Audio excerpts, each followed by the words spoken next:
1997년 서울 방배동에 일어난 살인사건에 대한 일입니다. 당시 대학 신입생이었던 저는 여름방학을 앞두고 기말고사와 기말고사 대체 레포트를 준비하고 있었습니다. 전 그다지 모범생 축은 아니었으나 대체 레포트를 받은 과목은 제가 꽤나 좋아했던 과목이었기에 상당히 철저하게 준비하고 공들여 레포트를 써가다 보니 어느덧 밤이 깊어졌습니다. 그러던 중 쿵, 쿵, 쿵. 오른쪽 벽에서 둔탁한 소리가 들려왔습니다. 주먹으로 벽을 치는 듯한, 그러나 그다지 세진 않고 마치 노크를 하듯 두드리는 그런 소리. 당시 연립주택이었던 저희 집은 디귿자 형태로 되어 디귿자의 가운데 빈 공간이 계단이고 그 양쪽이 집이었습니다. 즉, 제 방은 옆방과 벽 하나를 사이에 둔 디귿자 가운데 죽 부분에 위치한 곳이었습니다. 그래서 평소에도 옆집에서 떠들거나 벽에 뭔가가 부딪히면 소리가 울리곤 했기에 처음에는 크게 신경 쓰지 않았습니다. 쿵, 쿵, 쿵. 잠시 끊기듯 하던 그 소리가 다시 들려오기 시작했습니다. 당시 이사 온 지 얼마 안 되던 때라 옆집 사람들과는 안면밖에 없었지만 적당히 나이 든 분들이 저렇게 밤에 몰상식하게 할 분들이 아니실 거라 생각하며 전 의아해하고 있었습니다. 하지만 점점 규칙적으로 들려오던 그 소리에 전 슬슬 짜증이 치밀었습니다. 사실 나름대로 열심히 레포트를 작성하던 중이어서 신경이 예민한 상황이기도 했습니다.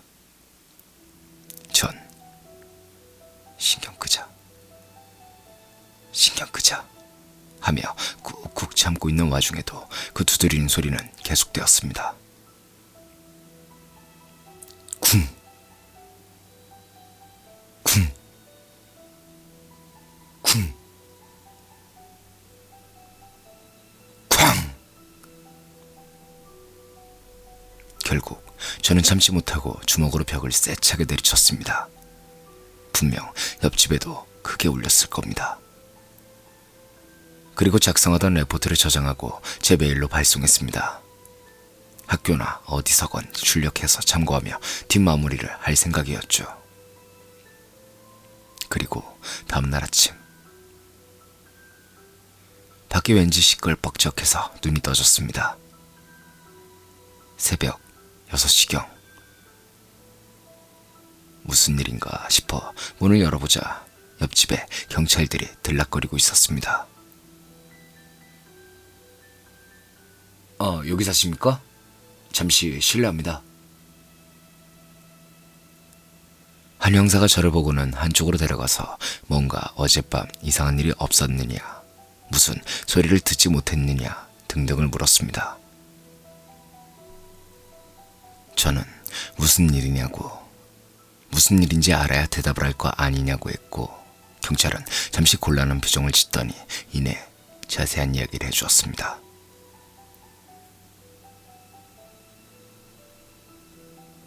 어젯밤 옆집 부부가 싸우다가 남편이 아내를 살해했습니다. 남편이 바로 자수해서 현재 조사 중이니 걱정하지 않으셔도 됩니다. 다만 수사에 관련되었을 법한 이야기를 다 해주시지 않으시겠습니까? 전 잠시 멍해 있었지만 20살이 다 되어가는 남자였으니 그 정도 충격은 넘어갈 만했습니다. 그래서 그에게 어젯밤에 있었던 벽을 두드리던 소리를 얘기해주고 그 당시 시간은 레포트를 저장했던 시간을 보면 된다고 얘기하고는 같이 제 방으로 들어와 파일이 저장된 시간을 보여주었습니다. 그리고 나서 이틀 뒤, 나름의 죄책감. 벽을 두드렸을 때 내가 나가봤다면 이라는 죄책감으로 우울해있던 제게 연락이 왔습니다.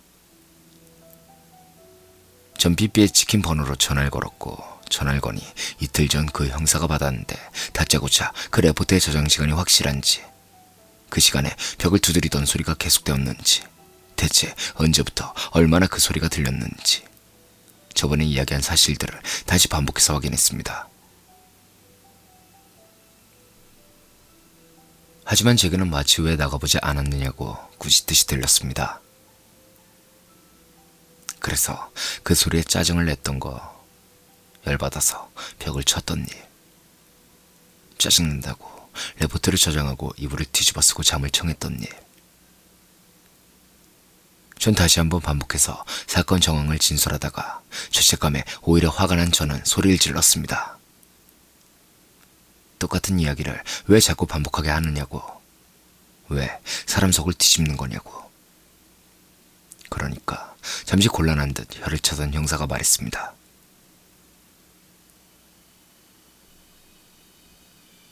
시간이 맞지 않아서 그렇습니다.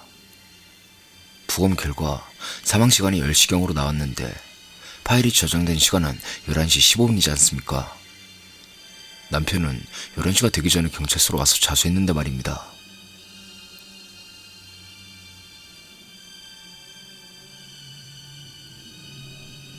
후일담이지만 군대에서 야간 근무 중 고참에게 이 이야기를 하자 고참은 이렇게 말해주었습니다. 야, 그 소리 말이다. 차라리 귀신이 낸 소리라고 생각하는 게 더 낫지 않겠냐? 혹시라도 부검이 잘못된 거고 그 아줌마가 그때까지 살아있어서 살려달라고 벽을 그렇게 필사적으로 두드렸던 거라면 그 아줌마 널 얼마나 원망하면서 죽어갔겠냐? 이상입니다.